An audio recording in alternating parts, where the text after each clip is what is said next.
આપણા બટેકા પૌવા બનીને તૈયાર થઈ ગયા છે। માતાજી બધાને આપણે બનાવવાના છે આજે બટેકા પૌવા। જો આ લીધા છે આપણે પૌવા અને આ છે જો ટમેટા સુધારેલા, આ છે લીંબુ, આ છે કાશી કેરી, આ છે મરસા, આ છે બટેકા, આ છે ડુંગળી, આ છે લીમડાના પાન અને આ છે આપણે સિંગના દાણા, આ છે આપણે કોથમરી અને આ આપણી સિંગ છે અને આપણે આ તેલ લીધું છે।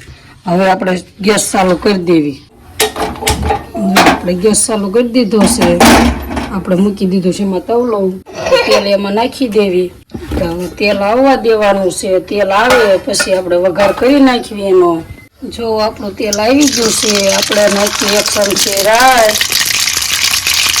1 ચમચી જીરું, આ છે આ વઘાણી, લીમડાના પાન, હવે એમાં નાખી દેવાની છે ડુંગળી,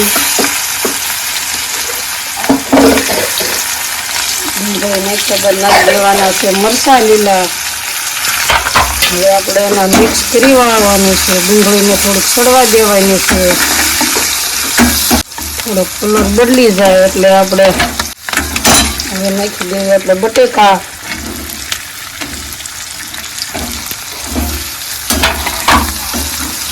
બટેકાને ડુંગળી સડી જાય પછી આપણે ટમેટા નાખવાના છે, ત્યાં લગણાને સડવા દેવાનું છે।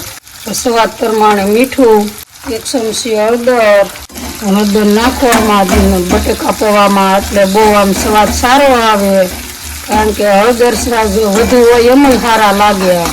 આ રીતનું સડવા દેવાનું છે।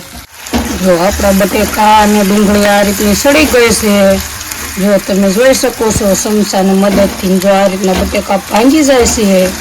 હવે આપણે એમાં નાખી દેવી સિંગના દાણા, આ રીતના સિંગના દાણા નાખી દેવાના, મિક્સ કરી દેવાના એટલે સિંગના દાણા પણ સડી જાય।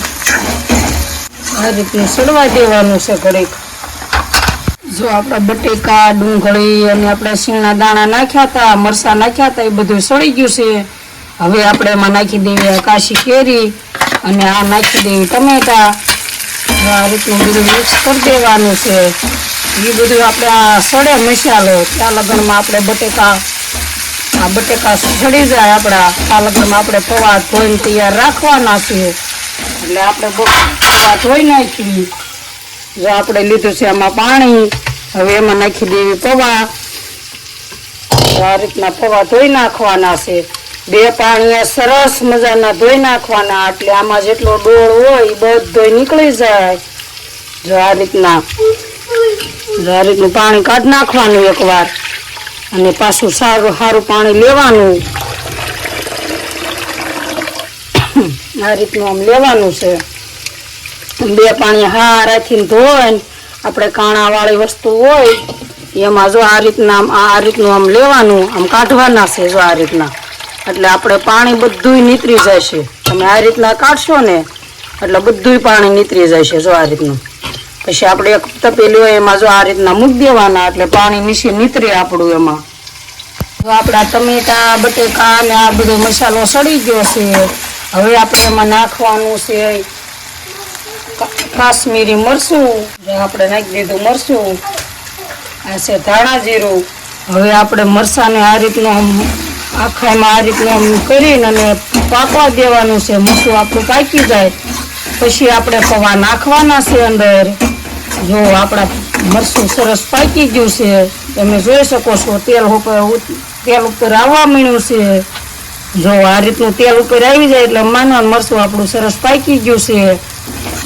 આપણે જો મરચું પાકી ગયું છે, આપણે જો પૌવા આ રીતના લીધા છે એટલે પૌવામાં જો આ રીતની હળદર આ રીતની નાખી દેવાની અને સ્વાદ પ્રમાણે થોડુંક મીઠું નાખવાનું। આપણે ઓલામાં નાખ્યું જ હોય પણ તોય થોડુંક આમાં નાખવું પડે।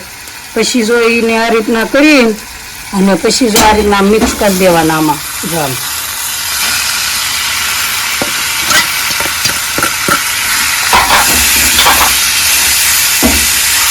રીતનું હલાવી બધું એકારે મસ્તીમાં મિક્સ થઈ જવા પડે।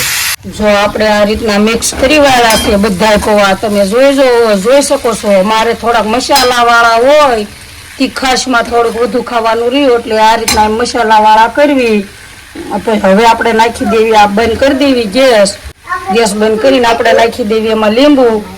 સ્વાદ પ્રમાણે લીંબુ નાખી દેવાનું છે. આ રીતનું લીંબુ નાખી દેવાનું. લીંબુ નાખીને પછી આપણે એકદમ સરસ હલાઈ નાખવાના છે. આ રીતના હલાઈ નાખવાના. જો આપણા પૌવા હવે આપણે એમાં નાખી દેવી કોથમરી. આ નાખી દીધી છે કોથમરી. જો આ નાખી દેવી સેવ.